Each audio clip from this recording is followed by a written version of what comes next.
अशोक जी, नरेश जी, महेश जी, दूसरे हमारे कटवाल जी, हमारी प्रदेश की टीम, जिले विधानसभा के सभी नेतागण और यहां उपस्थित मेरी माताओं बहनों, नौजवान साथियों, सम्मानित बुजुर्गों, मैं आपका भी यहां पहुंचने पर बहुत बहुत धन्यवाद करता हूं।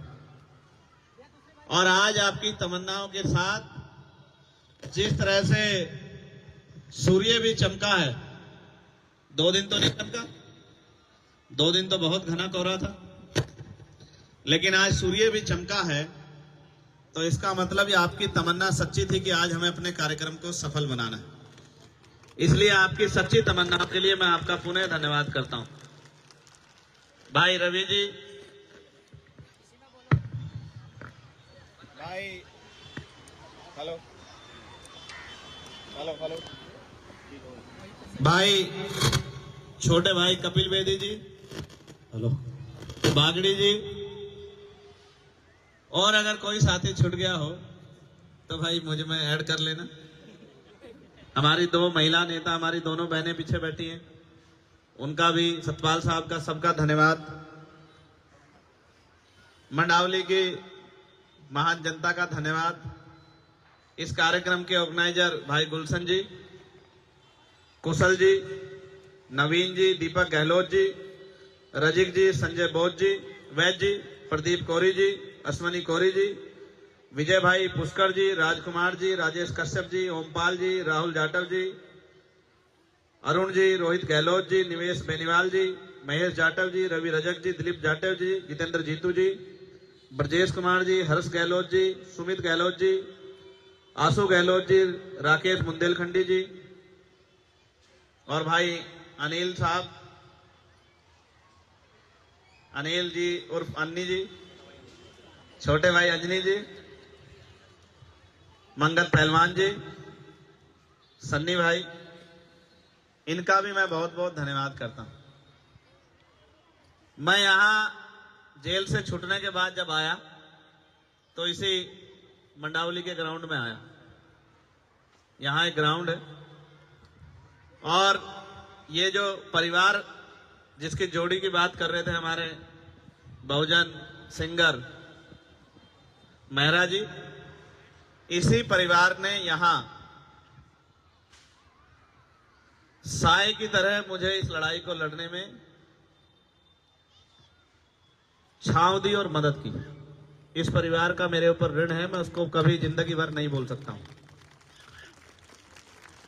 क्योंकि छोटी छोटी लड़ाई लड़कर ही बड़ी लड़ाई लड़ी जा सकती है। आज ये लड़ाई काफी आगे बढ़ गई है। दिल्ली में विधानसभा का चुनाव है। दिल्ली चुनाव पे भी मुझे आपसे बात रखनी है। इसके बाद एक कार्यक्रम और है, उस कार्यक्रम में भी हमें पहुंचना है। उधर सामने बहुत सारे सज्जन पुरुष जो हैं, जो नौकरी से रिटायर हुए हैं, उनके आसपास के साथी भी मुझे अशोक जी और दिख रहे हैं।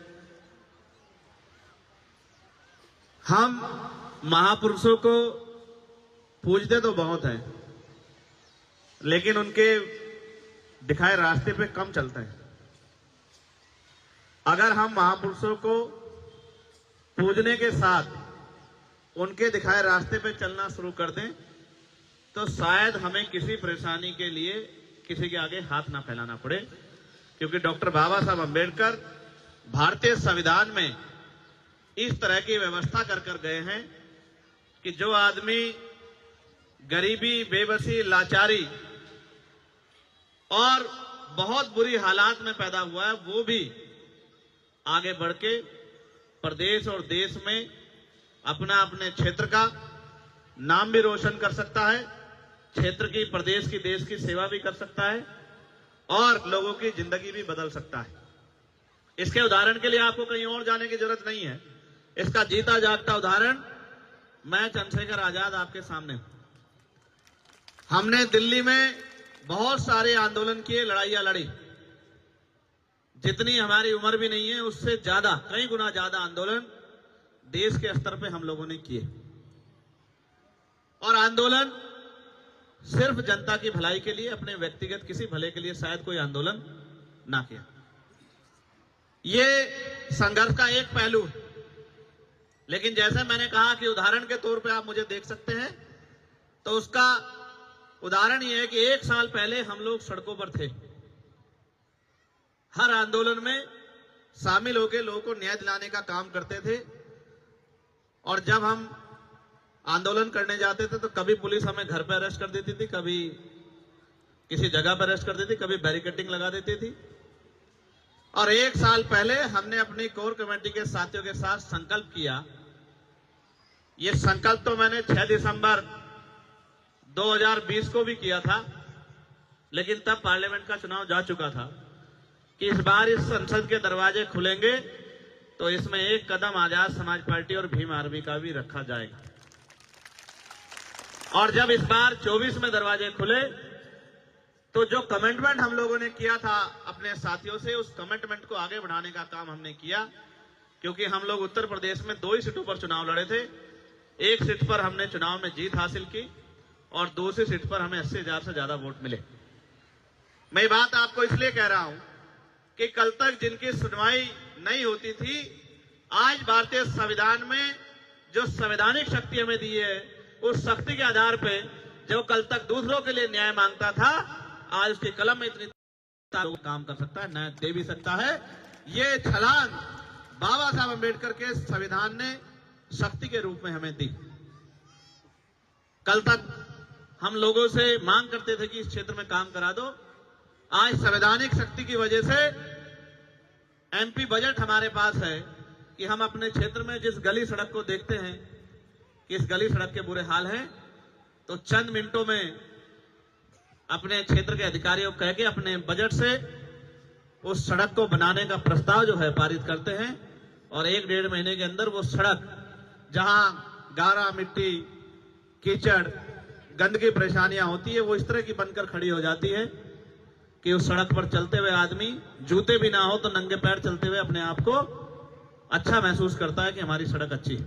ये अवसर अगर पैदा हुए हैं तो ये संवैधानिक शक्ति इसके आधार पर पैदा हुए हैं।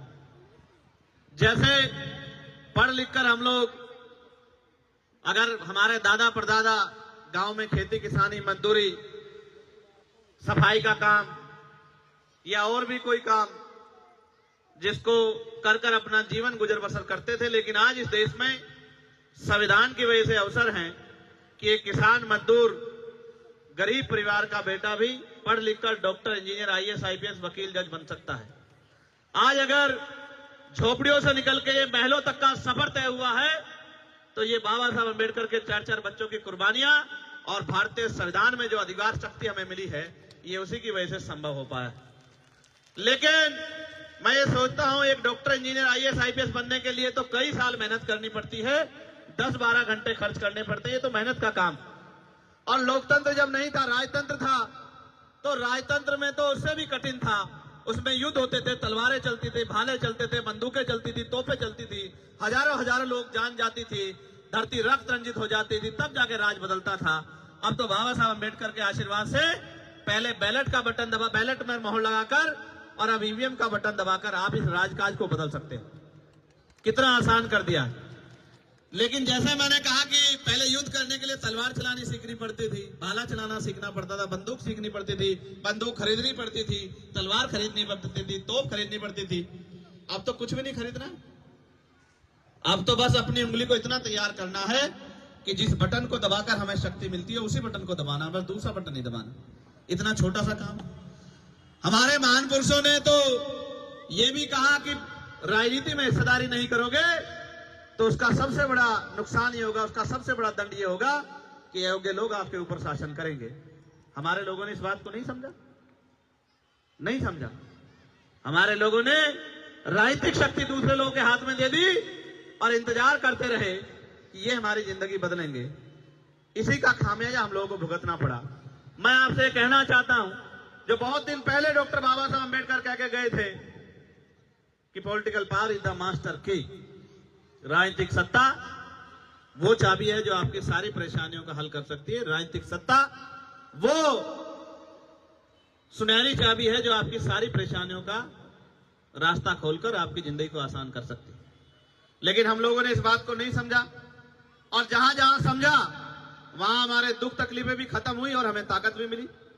लेकिन नौजवानों में तो भीम आर्मी आजाद समाज पार्टी के साथियों ने संघर्ष करके ये भावना पैदा कर दी है कि वो कोई और बटन नहीं दबाना चाहते, वो अपनी मुक्ति का, अपने लिए शक्ति का बटन, आजाद समाज पार्टी का बटन दबाना चाहते हैं। ये भावना नौजवानों में तो भीम आर्मी आजाद समाज पार्टी के संघर्ष से पैदा हो गई। आज ये देखो, जो बड़ी बड़ी पार्टियां कभी जाती नहीं थी, जिनके पीछे खड़े होकर लोग राजनीति करते थे, हमने पिछले 7-8 साल से संघर्ष करके एक नया ट्रेंड बनाया है कि अगर आज कहीं कोई घटना होती है तो सारी पार्टी भागने का कोशिश करती है कि जाओ जाके दुख तकलीफें दूर करो। मैं कुछ घटनाएं रख देता हूं। हाथरस की घटना हुई, कोई जाने को राजी नहीं था। मैंने और हिमांशु जी ने मोर्चा लिया कि हम लोग हाथरस चलेंगे। हम लोग हाथरस के परिवार से विकट परिस्थितियों में मिलने गए। मोर्चा लगाया गया कि पुलिस को किस तरह से, पुलिस की आंखों से बच के जाना है, और मोर्चा सफल भी हुआ। जब यहां पकड़े गए टोल पर छजारसी के, तो पुलिस के पकड़ने से पहले सरकारी बस में चले गए। सरकारी बस को घेरने से पहले कपिल जी के जरिए मोटरसाइकिल के रास्ते अलीगढ़ चले गए, और अलीगढ़ में जब मुख्य द्वार पे पुलिस खड़ी थी तो दीवारें को टाप के पिछले दरवाजे से अस्पताल चले गए। और फिर जब यहां हमारी बच्ची जो है, हमारी डिमांड पे हमने कहा एम्स ले आओ, एम्स की बजाय सफदरजंग लाई गई, तो सफदरजंग में जब उसके साथ अन्याय हुआ, उसकी जान चली गई, और हम लोगों ने मोर्चा लिया, तो हमसे वादा करके पुलिस ने वादा खिलाफी की और हम लोगों को गिरफ्तार कर दिया और उस बच्ची का शव जो है जाके जला दिया।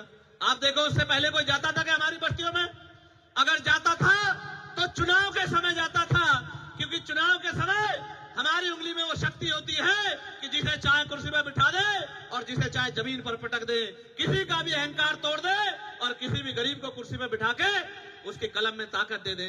ये शक्ति हमारे पास डॉक्टर अंबेडकर के संविधान से हमें वोट के रूप में मिली है। तो जाते तो थे लोग, लेकिन तब जाते थे जब हमारी जरूरत उनको होती थी, जब उनकी जरूरत हमें होती थी तो हमसे मुंह फेर लेते थे। ये ट्रेंड अगर आज बदला है, चाहे संभल का मामला हो, चाहे हाथरस का मामला हो, और चाहे यही मैं नागल की गवाही देता हूं कि जब नागल में 9 साल की हमारी बच्ची पर जुल्म हुआ तो किसी की आंखों में आंसू नहीं आए। सबसे पहले हमारी टीम ने मोर्चा लिया, और जब हमारी टीम ने मोर्चा ले लिया तो यहाँ के मुख्यमंत्री की भी नींद खुली। उन्होंने कहा मैं भी जाऊंगा, और कांग्रेस के एक बड़े नेता ने कहा कि मैं भी जाऊंगा। मैंने कहा था वहां जाके कि अब चंद्रशेखर आजाद आ गया है, अब आप देखना कि हर नेता को लगेगा कि वहां जाना चाहिए। जो मीडिया भी उस घटना का नजरअंदाज कर रही थी, आपकी शक्ति के सामने मीडिया ने भी कहा कि अन्याय हुआ और उनको जेल जाना पड़ा। ये बात मैं आपसे इसलिए कह रहा हूं कि मैंने सर्द रातें बिताई हैं, चाहे सानी साइन बाग का आंदोलन हो या जामिया के बच्चों पर जब लाठियां पड़ी उनका आंदोलन हो, जिसके सामने हेडक्वार्टर का घेराव करके।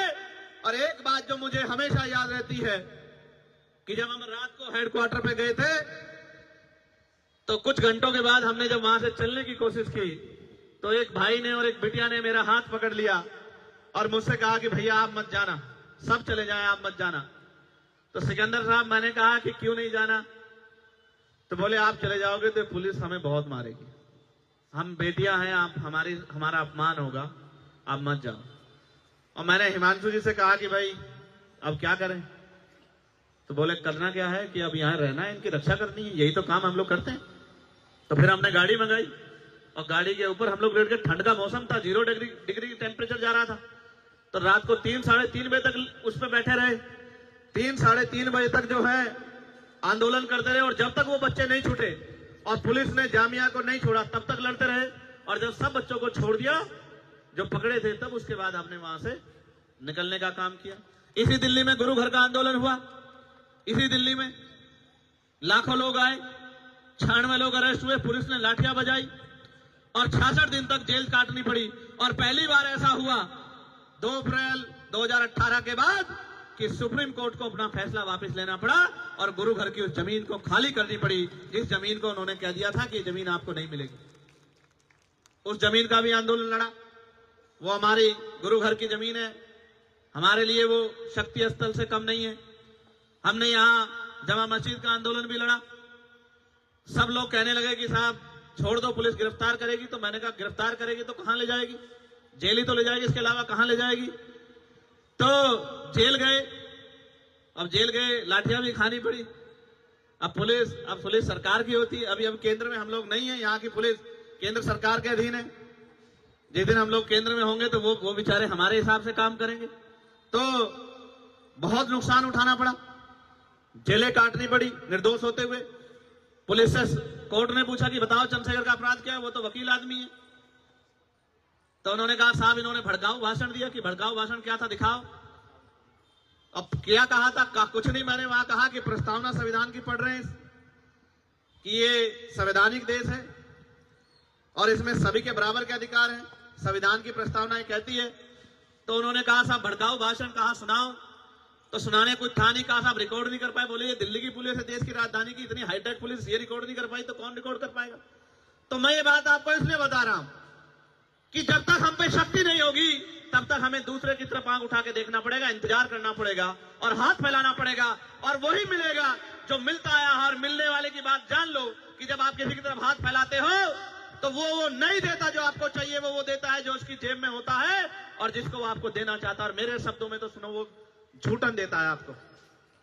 आपकी इच्छा होती है 1 रुपए की तो वो 5 पैसे देता है, 10 पैसे देता है। आपकी भावनाओं का सम्मान नहीं रखता। लेकिन जब बाबा साहब अम्बेडकर संविधान में हमें वोट का अधिकार देके गए हैं और इस वोट की शक्ति के आधार पे राजा महाराजा बड़े नेता जिन्होंने हमारी बस्तियां नहीं देखी, जिन्होंने हमारी परेशानियां नहीं देखी, हमारे घर नहीं देखे, हमारी तकलीफें नहीं देखी, हमारा भूखा पेट नहीं देखा, हमें गटर में उतरते नहीं देखा, हमें मार खाते नहीं देखा, हमें गटर में मरते नहीं देखा, 7,000, 12,000, 11,000 पे अपने बच्चों को पालते नहीं देखा, जिन्होंने हमें हमारी रोटियों को देखा, जिन्हें आज भी हमसे गैर बराबरी का एहसास होता है, वो भी हमारे बीच में आते हैं, हमारी माओ के पैर छूते हैं, हमारी बहनों का हाथ पकड़ के कहते हैं कि आप मेरी बहन हो, हमारे घरों में आते हैं, हमारे बीच में बैठ के खाना खाते हैं, हमारे गिलास में पानी पीते हैं। कभी कभी गिलास अपना ले आते हैं लेकिन पानी पीते हैं, बर्तन अपने ले आते हैं, खाना अपना ले आते हैं, हमारे बीच में बैठ के खाते हैं। ये साबित करने की कोशिश करते हैं कि हम आपके हितैषी हैं। लेकिन जब आप पे जुल्म होता है, जब आपके अधिकार छीनते हैं, जब आप कहते हो कि ठेका नहीं होना चाहिए, संविदा नहीं होनी चाहिए, पक्की नौकरी होनी चाहिए जो संविधान कहता है, समान काम समान वेतन होना चाहिए, तो तब वो सब लोग घर भाग जाते हैं। मैं घटना और बताता हूं। कोरोना काल में मुख्यमंत्री जी ने घोषणा की कि हर कोरोना वॉरियर को 1 करोड़ रुपए मिलेगा। क्यों भाई, यही थी ना घोषणा। एक हमारा सफाई कर्मचारी भाई जिसका जीवन खत्म हो गया, उसके परिवार के पास हम गए, हमने कहा भाई मोर्चा निकलेगा। अब मोर्चे से बड़ी डरती है सरकार। मोर्चा निकलेगा, घोषणा हुई तो सरकार के लोगों ने बुला लिया। हमने उसको वादा किया कि एक नौकरी दिलाएंगे और 1 करोड़ रुपया दिलाएंगे जो आपका अधिकार बैठता है। सरकार ने उनको नौकरी दे दी चुपचाप और 10 लाख रुपए दे दिए और उससे कहा कि चुप हो जाओ, घर में जाके बैठ जाओ। हमने इनसे कहा कि मोर्चा निकालेंगे चलो, तो बोले वो तो लड़ ही नहीं रहे। तो मैंने कहा क्यों नहीं लड़ रहे हैं। उन्होंने बताया कि ऐसा ऐसा हो गया। तो मैंने कहा बताओ कि अपना 90 लाख रुपए खो दिया उसने। बोले ये मिल गया, ये भी बहुत है, आपके जाने से ये मिल गया। यही दिल्ली में नए साल पे एक बेटी को घसीटा गया था, आपको याद होगा, 10-11 किलोमीटर बवाना में। उसके परिवार के साथ जाके उसके ऊपर हुए जुल्म की लड़ाई हम लोगों ने लड़ने का काम किया। तो हमने कोशिश की आपकी आवाज बनने की। अब आप कोशिश करो हमें ताकत देने की। अगर आपने ये कोशिश कर ली, भाई सेंसर वहां खड़े हैं, मैं जिम्मेदारी से कह रहा हूं, अगर आपने ये कोशिश कर ली और अगर आपने एक मौका बड़े पैमाने पे नहीं छोटे पैमाने पे भी आजाद समाज पार्टी को दे दिया, भीम आर्मी को दे दिया, तो आप याद रखना, जब मैं अपने यहाँ चुनाव लड़ रहा था मुझसे कहते थे क्या करेगा अकेला चंद्रशेखर। तो मैंने कहा था कि डॉक्टर अंबेडकर भी अकेले थे, मान्यवर काशीराम साहब भी अकेले थे और चंद्रशेखर भी अकेला। एक मौका मिलने दे तो बताऊंगा पार्लियामेंट में, अगर इस नीले पटके वाले ने अपनी अलग पहचान ना बनाई तब आप कहना। और आज आप देखो कि पार्लियामेंट जब चलती है, मैं आस्ट्रिया गया, इटली गया, मैंने एक संकल्प किया था पूरा करने का। हमारे धर्मगुरु हैं संत रामानंद जी महाराज जो शहीद हो गए थे, उनकी उस धरती पे जाके नमन करने का मैंने संकल्प लिया था। मैं वहां गया, वहां की बहनों माओ से मिला, सोच रहा था क्या जानती होंगी मुझे। तो बोलती है कि भाई हम अपने फोन में संसद टीवी देखती रहती हैं कि कब हमारा भाई पार्लियामेंट में हमारे लिए बोले। आप ये बताओ, आप भी सुनते होंगे और बहुत सारे लोग तो ये कहते हैं कि हमने पार्लियामेंट टीवी को इसीलिए यूट्यूब पे सब्सक्राइब किया है कि हमारा भाई वहां बोलता है, हम उसको सुनते हैं। आप ये देखो, भोजन माता, आशा, आंगनबाड़ी, सफाई कर्मचारी, ठेके पे कर्मचारी, सरकारी कर्मचारी, दिल्ली सिविल डिफेंस वाले, कोई ऐसा पुलिस के लोग, दिल्ली पुलिस हो चाहे देश की पुलिस, उनके मॉडर्नाइजेशन की बात, होमगार्ड की, ग्राम के चौकीदार की, सब लोगों की बात, नौजवानों की बात, रोजगार की बात, महंगाई पे मार की बात जो जनता पे पड़ रही है, सारी आवाज हमने पार्लियामेंट में उठाने का काम किया। और आज ये हालत है कि कल तक कोई जो जय भीम नहीं बोलता था, इस अब मैं पार्लियामेंट में जाता हूं तो ऐसा लगता है सारे जय भीम वाले हो गए, इधर वाले भी और इधर वाले भी। एक दिन तो मैं गया, अभी एक विवाद हुआ तो मैं गया तो वहां के कर्मचारी आए मेरे पास, महेंद्र बेटा कुछ लिख रहा था, बोले आज तो आपकी पार्टी के बहुत सारे सांसद आए हैं। तो मैंने कहा कि यार अभी तो चुनाव भी नहीं हुआ, सांसद कहां से बन गए बहुत सारे? तो बोले बहुत सारे लोग नीला पटका पहन के घूम रहे हैं।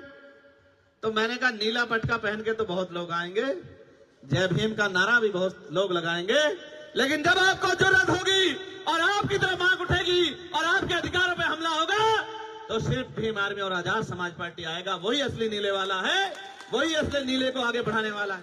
तो मैं बस आपसे कहना चाहता हूं, अब तक आपने सबको मौका दिया, सबका हाथ पकड़ा, सबको आगे बढ़ाया, सबकी आवाज आप बने, सब पे भरोसा किया। एक मौका आपको हमारे इन काम करने वाले साथियों को भी देना चाहिए। और अगर आपने एक मौका इनको दे दिया, मैं आपको लिख के देता हूं कि ना फिर आपको किसी और झंडे की जरूरत पड़ेगी, ना डंडे की जरूरत पड़ेगी, ना नेता की जरूरत पड़ेगी, क्योंकि नेता मां के पेट से जन्म नहीं लेते, नेता संघर्ष से पैदा होते हैं। और भीम आर्मी ने संघर्ष करके नेता तैयार किए हैं। जिनको कल तक नकारा जाता था, आज उनको बड़े बड़े नेता फोन करके कहते हैं कि हम पे अपना आशीर्वाद बना के रखना। मैं बस आपसे कहना चाहता हूं, अच्छी बात यह है कि मेरे लोकसभा क्षेत्र के भी बहुत सारे लोग जो नगीना छोड़ के आ गए, वो भी मुझे रास्ते में मिले, वो भी यहाँ रहते हैं। अब उन पे तो मुझे भरोसा है कि वो मेरा साथ छोड़ ही नहीं सकते। मैं यहाँ से नगीना के साथियों का भी धन्यवाद देता हूं।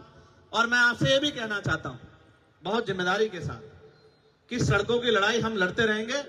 इसका उदाहरण यह है कि 1 तारीख को हम भीमा कोरेगांव गए, 2 तारीख को परभनी में जो हिंसा हुई उन हिंसा के परिवारों से मिले, 3 तारीख को बागपत में जो जुल्म हुआ, जिस बच्चे ने पार्लियामेंट के सामने आके सुसाइड कर लिया क्योंकि उसको न्याय नहीं मिल रहा था, वहां की भाजपा सरकार कहती है हम सबके साथ सबके विकास की बात करते हैं, लेकिन जब हमारे लोगों पे जुल्म होता है तो विकास भी गायब हो जाता है और सबका साथ भी खत्म हो जाता है। उनको न्याय नहीं मिलता। 3-3 साल पार्लियामेंट के सामने आके उस बच्चे ने आपको आग लगा ली और 70% जल गया और अस्पताल में उसने दम तोड़ दिया।